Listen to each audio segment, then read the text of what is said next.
अच्छा मिफ्ता साहब, आप ज़्यादातर निज़ाम की तब्दीली की बात करते हैं, तो क्या समझते हैं कि मिफ्ता साहब अगर आते हैं तो सबसे पहला वो कौन सा पॉइंट होगा जिसको देखते हुए वो छेड़ेंगे उसको और उससे निज़ाम में तब्दीली आने का इम्कान है? मैं पाकिस्तान की सिमत को बदलने की बात करता हूँ, निज़ाम की तब्दीली नहीं चाहता हूँ नेसेसरली।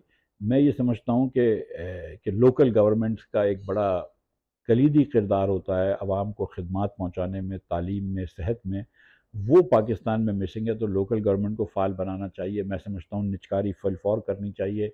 मैं समझता हूँ कि आज के जो मुश्किल औकात हैं, इसके अंदर सूबे और वफाक को ये जो रोडें बनाते हैं, स्कूल बनाते हैं, इस पे ख़र्चा करते हैं, इसको थोड़ा रोक देना चाहिए।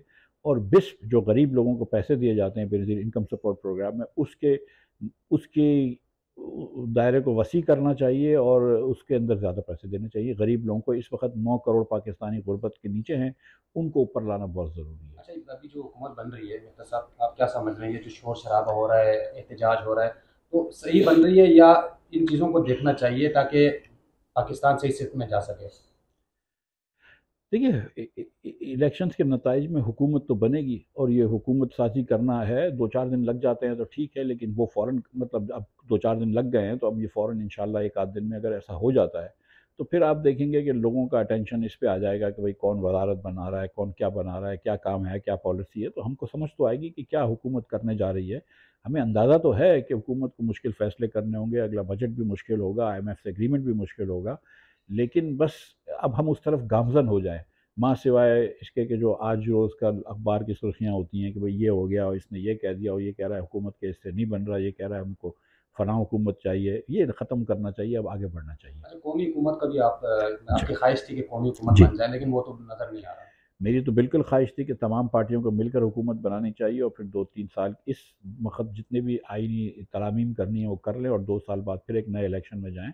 लेकिन दोनों तरफ आग बराबर लगी हुई, ना ये बात कर रहे हैं ना, और ख़ान साहब तो बहुत ही ज़्यादा एक हाई स्टैंड ले चुके हैं कि मैं तो किसी से बात ही नहीं करूँगा। वो तो अपने आप के अलावा किसी और को लेजिटिमेट नहीं समझते।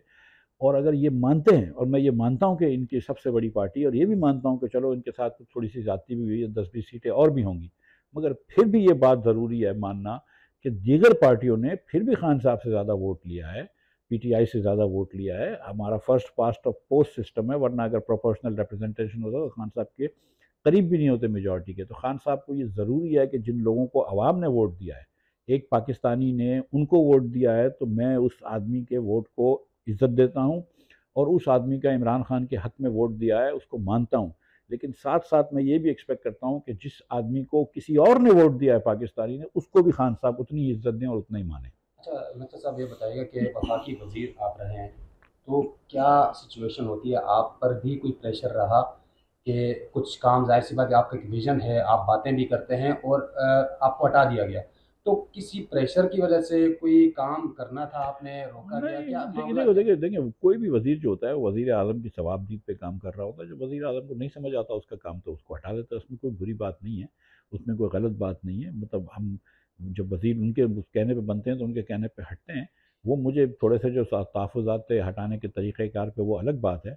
लेकिन जो असल बात है वो ये है कि मुस्लिम लीग नून को उस वक़्त ये बात की क्लैरिटी नहीं थी कि क्या करना चाहिए। एक तरफ कुछ हम जैसे साथी थे जो समझते थे कि अगर आप इस कुर्सी पे बैठे हैं तो वो सब कुछ करना होगा जो मुल्क के इंटरेस्ट में होगा, सारे रिफॉर्म्स करने होंगे, और आप ये नहीं कह सकते कि अब इलेक्शन आने लगे हैं तो हम ये चीज़ें देर कर दें, क्योंकि हुकूमत के पास गुंजाइश नहीं थी। कुछ साथी ये समझते थे कि अपने ज़ाती शायद मफाद के लिए कि हम कोई चीज़ ऐसी नहीं करेंगे और IMF से लड़ाई करेंगे और लोगों को दिखाएंगे कि हम बड़े बहादुर हैं, IMF से लड़ाई कर सकते हैं, वगैरह वगैरह।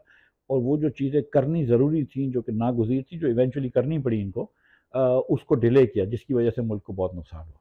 अच्छा